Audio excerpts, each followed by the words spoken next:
Welcome to SUTV News. I'm Zelma Majurovic. And I'm Preston Ferry. Student protesters gather on SU's campus outside the library to protest against the U.S. Immigration and Customs Enforcement, or most commonly referred to as ICE. The peaceful protest was hosted by SU's Latin Student Alliance. The anti-ICE protests have been happening all throughout the nation recently, largely due to conflicts involved in Minnesota. To learn more about the Latin Student Alliance, you can find them on Instagram at cedar.lsa. In the recent municipal election, Steve Nelson won the race to lead Utah's largest city in Iron County, marking a change in leadership as the city prepares for a new term. Cedar City has a new mayor. In last week's municipal election, Steve Nelson won the race to lead Utah's largest city in Iron County, marking a change in leadership as the city prepares for a new term. Cedar City voters cast their ballots on November 4th, 2025, choosing Steve Nelson as the next mayor with approximately 60% of the vote, over challenger Phil Schmidt.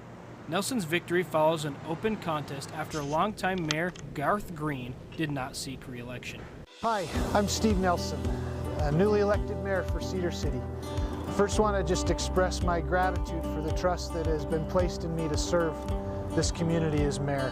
I hope that people will feel very comfortable in just reaching out to me as a neighbor, as a friend, as just somebody who cares and share concerns and ideas with me, that we can work together to make this community better.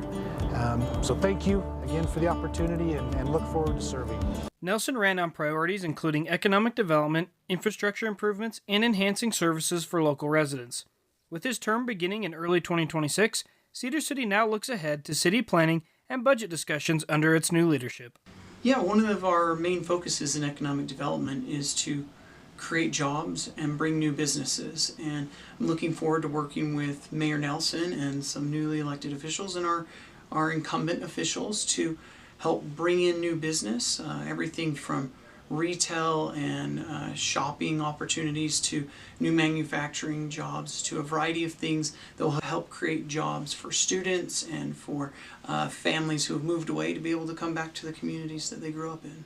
That was an inside look at new Mayor Steve Nelson for Cedar City. I'm Preston Ferry, now back to you at SUTV News. President Donald Trump announced an IndyCar race in Washington, D.C. On Friday, Trump signed an executive order to host this event in celebration of America's 250th birthday, entitled Freedom 250. The street race will wind around the capital's nation monuments. It will be free for spectators and broadcast on Fox News. Funding for this event is provided by taxpayers through the Department of the Interior's budget. The official race route is still being designed and is expected to be finalized by February 13th. More information is available at freedom250gp.com. This Sunday was the Super Bowl, where the most famous halftime show in the country took place. Puerto Rican artist and recent Grammy winner Bad Bunny gave a historic performance where in 13 minutes he told a story full of messages, references and tributes to Latin culture, such as the child sleeping in chairs at parties, small stores on the corners of neighborhoods, or giant weddings. He performed a repertoire of his biggest hits such as Titi Me Pregunto and Nueva York. This performance broke historical records, being the most watched halftime show with 135 to 142 million views. It was a global triumph that united millions, proving that one voice can bring the entire world together. The reversal of the food pyramid has caused much debate amongst Americans. Our reporter Gianna Martinez has more. All right. This year began with the U.S. Department of Agriculture and Health and Human Services announcing changes to their dietary guidelines, which present a radical change from the traditional food pyramid. The new guidelines include a reversal of the food pyramid, ending the war on healthy fats and returning real foods to the center of health, emphasizing on proteins, fruits, and vegetables. The top of the pyramid highlights the consumption of nutrient-rich foods such as eggs and nuts, with the red meat as one of the main protein sources. This has been the subject of many discussions. For my perspective, I think that the new food guidelines are good because in some sense, like, you can't eat junk food every day or soda every day because it is not good for your health. But at the same time, you can't just eat meat or chicken just every day because you have to eat a balanced food. This has led nutrition experts to question these recommendations, as both red meat and dairy products can increase the risk of cardiovascular disease due to their high sodium and saturated fat content. There's a lot of research that has been done about overconsumption of red meat, which is not that has not really good health outcomes, so it's something that also people need to have consideration with. Although some experts criticize the new guidelines for contradicting previous research, they welcome the fact that they prioritize natural foods and warn about the danger of processed foods and sugar. These new regulations aim to combat obesity and encourage Americans to make smarter decisions about their diet. For SUTV News, I'm Gianna Martinez. I really loved the halftime show at the Super Bowl with Bad Bunny. Yeah, it was really fun to watch. The game wasn't as good as I'd hoped it to be, but hey, I'm a Chiefs fan and I'm glad both teams were in there. Yeah, it really was. And it was the first time watching the Super Bowl in America for me, so that was pretty nice. Well, I can't believe they don't have the Super Bowl in Germany. Yeah, only if you want to watch it at midnight on some channel, but that's for Germany. So we're going to take a quick break. After this, we'll hear more on headlines from the past with Kenzie. Dad? Just 1 minute, okay? Hey, Bobo, do trees tell each other stories? I'm sorry. I'm afraid I don't know that. Hey, why don't we go find out?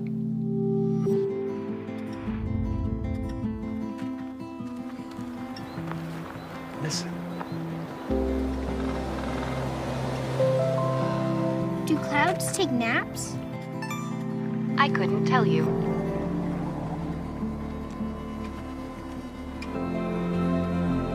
Can birds draw pictures? I don't have an answer for that. Dad, do stars visit their friends? Look!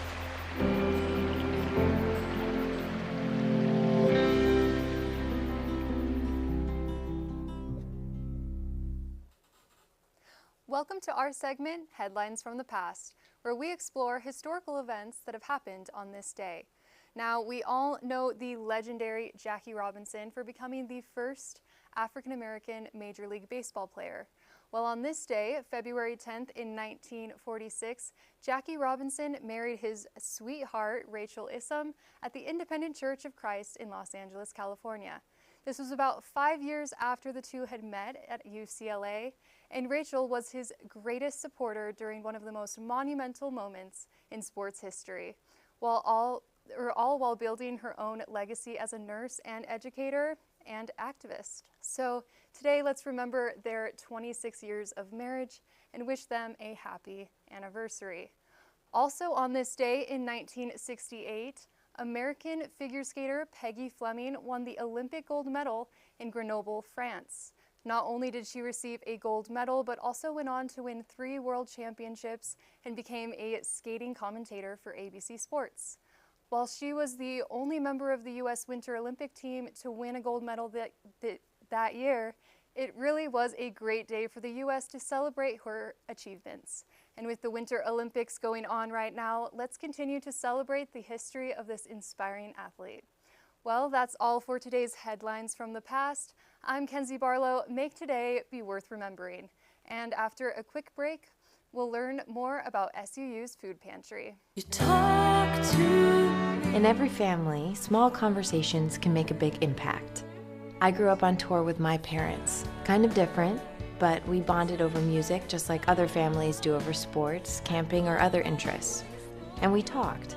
Little everyday conversations from silly to serious that built a foundation over time. Honest conversations, like when my dad shared his experiences as an alcoholic. Your honesty about that part of your life gave me a sense of integrity that I wanted to uphold in my own life. And I was so grateful that you and Mom had become these sober, stable people who were always there for me. I wanted you to know from someone who's been in recovery more than 30 years now that hard work is what creates success, not alcohol or other drugs, whether it's music or anything else. I said it a lot, and I'm glad you took it to heart. Talk, they hear you. For more information about talking with your kids about underage use of alcohol and other drugs, visit underagedrinking.samhsa.gov. Southern Utah University offers a food pantry. Our reporter Cedar City shows us the pantry helps students on campus. Southern Utah University has its very own food pantry that helps students with food needs. It is located in the Sharwan Smith Student Center, room 120. The pantry provides free groceries and other necessities to all enrolled SUU students. The pantry is open Monday through Friday from 9 a.m. to 5 p.m. and now operates by appointment only. Students can schedule an appointment through the SUU portal and can be found under the resources section. The appointment system helps manage students in a more organized way. Past few years we've had between 1,200 and 1,700 students each month during the September through April school year, fewer than that in the summer. In November, we went to an appointment system and we expected that would cause a dip. And so we were at about half that. Inside the pantry, students can find items just like a grocery store. It is stocked with dry goods such as canned foods, rice, and pasta. The refrigerators hold items like milk, bread, and other drinks, depending on the week. There are limits on items to help ensure food is available for every student who needs it. I don't know very much about it, but I do know that it can help students on campus who can't afford food. The food pantry remains a consistent resource available to help SUU students throughout the year. For SUTV News, I'm Cedar City. Southern Utah University has set up a program to help its students succeed. The organization is named the Assistant Coaches for Excellence and Success Program, otherwise known as ACES. ACES serve as personal peer mentors to first and second year students at SUU. They help students get involved on campus, jobs, navigate roommate conflicts, and develop effective study habits. ACES are upper-class students of SUU. They have been through the typical college struggles and have participated in in-depth training to become experts in helping students. The ACES are based out of the Nest, located in the Student Center. When a student enters the Nest, an ACE will promptly greet them and ask what they can do for you. They are available to answer any questions you may have and point you in the right direction. Advisors recommend SUU students keep a sharp eye for necessary courses for their majors as registration for the 2026 fall semester is officially underway at SUU. Seniors already completed their registration on February 5th, locking in their schedules early. Juniors will be able to register beginning February 10th. Sophomores and freshmen will follow just 2 days later, with registration opening on February 12th. Students are encouraged to check their registration times, meet with academic advisors, and log into the SUU portal to secure classes before sections fill up. SUU Outdoors offers community events and equipment rentals this winter season. Here's Kenzie Barlow with the story. SUU Outdoors Garage, located on 356 South Main Street, not only offers outdoor equipment rentals and retail, but also trip programs and community events. Last Thursday, they held a Bad Adventure movie night in their garage where they featured the 2000s film Vertical Limit and offered free pizza, drinks, and popcorn. They are currently offering winter rental equipment for the community. Here's what the assistant director had to say. So we're located here, 356 South Main. We've been here a couple of years now, and we are open to the whole community, not just students. So staff, faculty, students, and community members can rent from us. So for winter rentals, we offer cross-country skis. We offer snowboard rentals, both daily and seasonal rentals. We have snowshoes, tubes for tubing, sledding. And then we also have avalanche safety equipment, so shovels, probes, transceivers. And then we have Neo overshoes. So if you don't have snow boots but you want to go snowshoeing, you can literally slide them over a pair of tennis shoes and go on. So students, staff, and faculty get 25% off of our listed rate. Weekend rentals work out to be really nice because we're closed Saturday, Sunday. So if you come in on Friday, you can bring it back Monday. They'll be charged as a one-day rental. And then each additional day that you rent something, it's 50% off the listed price. So it works out to be a good deal. We're open Monday through Friday, 10 a.m. to 6 p.m. SUU has an improv comedy club night right here on campus. They told rehearsals on Wednesdays from 6 to 8 p.m. and its members are gearing up for their first show of the semester. You can find more information about the comedy show on SUU's event page. It will be free admission for all and held this Thursday, February 12th at 7:30 p.m. in the Sterling Auditorium. I am so excited for this comedy club night. I know, we're going to have to go attend. Maybe you and I will get on stage and tell some of our world-class jokes. We sure will. It'll be a nice practice. I know, especially because you're sitting next to a comedy genius, right? I sure am. Right. I sure am. Absolutely. We'll be right back. After this, weather with Kenzie.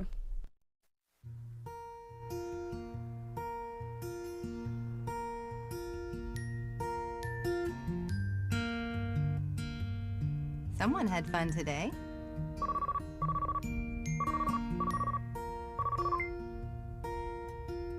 Hey, sweetheart, everything okay? Yeah, everything's fine. How's our little guy? Now I lay me down to sleep. Looks like I'm stuck working late tonight. Probably won't be home until closer to 8. Oh, that's okay. I've got a laundry list of emails to send out. I pray the Lord my soul to keep. Yeah, he did great. We had so much fun today. If I die before I wake, Try over and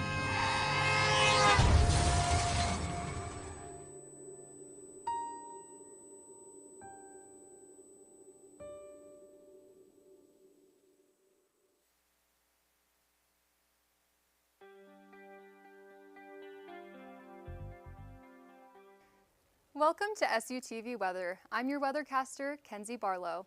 So for this week in Cedar City, it is mostly cloudy and some rain. So today is a high of 48 and a low of 29. And then tomorrow, those rain clouds will be rolling in with a high of also 48, low of 32, but a 50% chance of rain. So keep that in mind if you are on the roads tomorrow.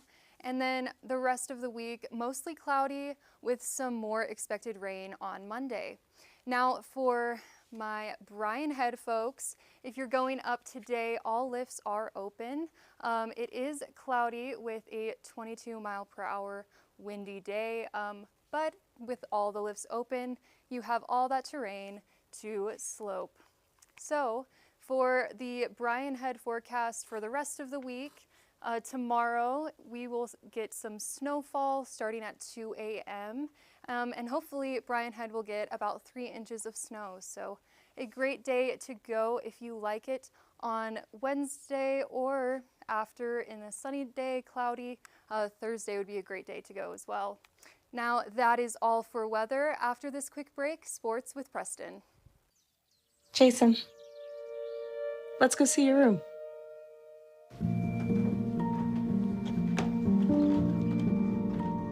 What do you think? We kept it a little spare, so you can decorate it how you like.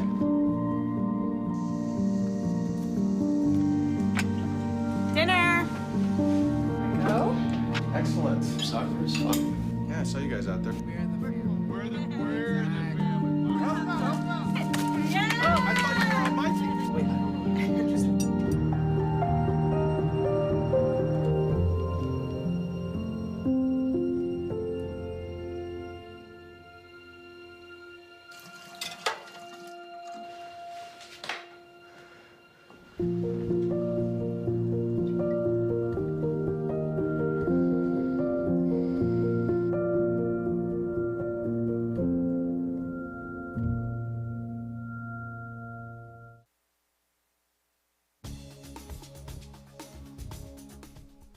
Go Sports! The Thunderbirds men's team lost at home on Saturday to Tarleton State University 59-62. The game had some good moments, but the Thunderbirds ultimately fell flat. The Lady T-Birds also lost a nail-biter to Tarleton 57-59. As it stands in the Western Athletic Conference, the men's team is in 5th place, standing at 4-7 in the conference, and the ladies are in 3rd in the conference. Utah Valley has been banned from broadcasting its games and is banned from attending WAC Vegas, which is the end-of-the-year tournament for the WAC. This decision comes from the WAC officials stating that Utah Valley University is effectively banned from the WAC postseason competition and conference-related broadcasts due to a legal dispute over a $1 million unpaid exit fee. After announcing its move to the Big West Conference, UVU refused to pay the required fee by January 31st, 2026 deadline, leading the WAC to declare them a member who is not in good standing. More awards for the SU gymnast. Nia Randolph is the Mountain Pacific Sports Federation Gymnast of the Week. Kyla Perdue was named the Specialist of the Week and Berlin Hall was named the Freshman of the Week. The Super Bowl was this past Sunday. Fans were treated to a 29-13 victory for the Seattle Seahawks. The Super Bowl MVP was given to Kenneth Walker III as the Seahawks win their second ever Super Bowl. Olympic overtime, the Olympics are in full swing, and it has been a treat to watch. Here's a quick look at the medal count. Norway currently leads the race with 11 total medals, including 6 gold, the most at the Olympics. Germany is tied for second with 6 medals and 3 golds, and the USA is in 5th with 7 medals and 2 gold. The games can be streamed on YouTube TV, Peacock, and wherever you can find NBC. Olympic downhill skier Lindsey Vonn is one of the most decorated alpine skiers in history with 3 Olympic medals and 8 world championships. Vonn arrived on the Olympic stage this past week carrying the weight of expectations and the risk that comes with racing at nearly 90 miles per hour. Her career has been marked by violent crashes on the world's biggest slopes, including devastating Olympic wrecks in the past. Vonn has pushed through surgeries and setbacks to stand on the Olympic podium, redefining toughness in elite sports. She showed the world that greatness isn't measured by how fast you ski downhill, but by how many times you get back up. This Olympic season is significant because it is the same region as the first ever Winter Olympics back in 1924. With a torn ACL, Vonn suited up for her last Olympics competing in women's downhill skiing. 13 seconds into her run, she had a major crash that took her out of the games. After being life-flighted, she said in an Instagram post that although the day did not end the way she had hoped, she still had no regrets that she had tried. Last week, SU Gymnastics placed second at home against BYU with a final score of 196. And yesterday, SU Gymnastics placed second with a score of 195.525 in Logan, Utah, with Nia Randolph as the Gymnast of the Week, dominated with her score of 39.3. The Flippin' Birds are back on Saturday, February 14th in Oregon at 3 p.m. Brian Head Resort saw winter conditions typical for the season with snow-covered slopes and cold temperatures. Snow remained on roads and walkways, requiring caution for visitors traveling into the area. At the resort, deep snow and icy conditions affected movement and outdoor activities. Despite the cold, the snow created a beautiful winter scenery across the mountain. I was there at the gymnastics meet. That's pretty impressive how they can just flip around. I know, that's why they're called the Flippin' Birds, and there's so many great athletes competing right now, both at SU and in the Olympics. Oh, the Olympics. I'm so rooting for Germany. Did you see we're second place? I'm sure you are, but the red, white, and blue is right behind you. Don't worry. Yeah, we'll see about that. We're gonna take a quick break. After this, learn more about Big Iron swing dancing. Hey, did you buy something from some gaming site? What do you mean? Yeah, look, there's a bunch of different charges on here. Do you think someone stole our credit card information? I don't know. That site sounds familiar, though. Yeah, isn't that the site that Billy's on all the time? You don't think. Billy! Stop and think before you connect. Playing online is serious business. Visit dhs.gov/stopthinkconnect for tips on how to be safe online. February is bringing free food and campus events to Southern Utah University. Students can enjoy activities throughout the month, including bread and soup night, food giveaways, after athletic events, and weekly Red Friday freebies for those wearing red. The month also features cultural celebrations like Lunar New Year, along with late-night treats following gymnastics meets.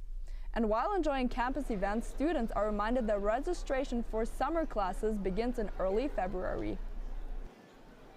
Cup Bop here in Cedar City recently promoted a new menu item while competing for the top spot in sales. Cup Bop introduced their new Korean wings available in soy sauce, naked, or half and half options. The wings are crispy, juicy, and coated in sweet, savory sauce with a hint of spice. They come in 4, 6, or 8-piece meals served with fries or rice, and in Wing Party that comes up to 50 pieces. Customers can order in-store, by phone, or through the Cup Bop app, where new users can get 50% off Cup Bop when they sign up. The promotion runs through the end of February, and they say great naked chicken is great. It's great. SU hosts lots of opportunities for college students to travel and study in foreign countries. Our reporter Emily Walters brought back some footage from these trips and information on how students can get involved. Applications for summer short-term trips through SUU's Office of Learning Abroad are now closed. These 2-week adventures, ranging as far afield as Japan to Ireland to Sicily, feature faculty-led expeditions to significant sites, as well as accompanying homework, so the students can dig deep into learning about another culture. More short-term learning abroad trips are also available during spring and Thanksgiving breaks, with varying application deadlines. Any student, regardless of major, can participate in any short-term trip, and there are even options for non-students to join in too. I enjoy working at the Office of Learning Abroad because I get to meet all kinds of people from all over the world. Meanwhile, the semester exchange application doesn't close until March 15th. So there's still plenty of time for students to sign up who are considering spending an entire semester in a foreign country during the 2026 to 2027 school year. Students interested in the long-term programs are advised to meet with their academic advisor or department chair to coordinate classes before applying. Learning abroad is important to me because I can meet people from all over the world and experience different cultures and understand the world with a more global perspective.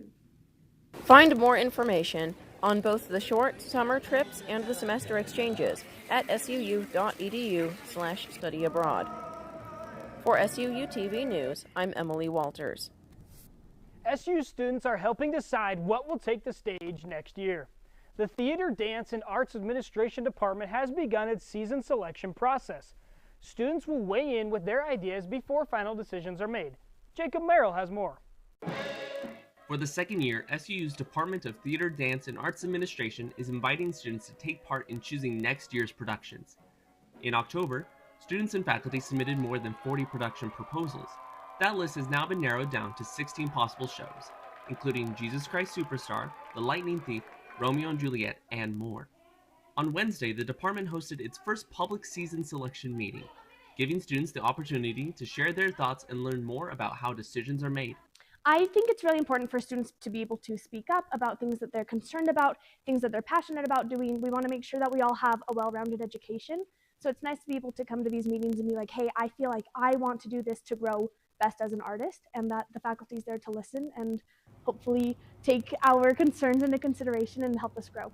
Okay, I want it to be Lightning Thief so bad. I know it's technically a spring slotted show, but I think it would be powerful in the fall. And maybe I'm selfish because I'm graduating in the fall and that's the show I want to do, but... For many students, the process is not only about choosing a show, but about feeling represented and included in the creative direction of the department. I think it is so important because students get their voices heard, and the things they're passionate about could come into reality if they pitch it right and if they get enough students on their side. I am really passionate about Jesus Christ Superstar. That was one that I personally pitched, and I think it is a great show and would be a wonderful addition to the season. A final season announcement is expected in late February or early March. Reporting for SUTV, I'm Jacob Merrill. Big Iron Swing Dance is back at it. Kate Haskell has more on the event. And 8 and 1 and 2 and 3 and 4. Big Iron Country Swing is preparing for 2 events this week. The SUU Club organizes a live line dance lesson followed by 3 hours of free dancing. One more time, 5. My name is Noah Stevens. I'm the owner of Big Iron Country Swing. I started swing because I love country dancing. It gave me an environment to be social, something that I've been able to grow a lot socially and emotionally because of swing. All are welcome, and I encourage all to come. We actually have a competition coming up for those who want to try and maybe they want to try their hand at competing in line dance competitions, and that'll be in May. Events beginning at 8 p.m. offer a new curated playlist every event.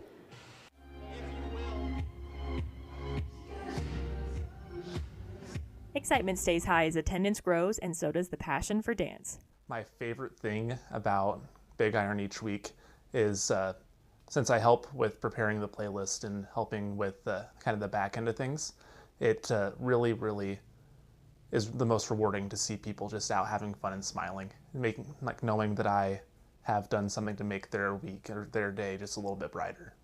love that feeling.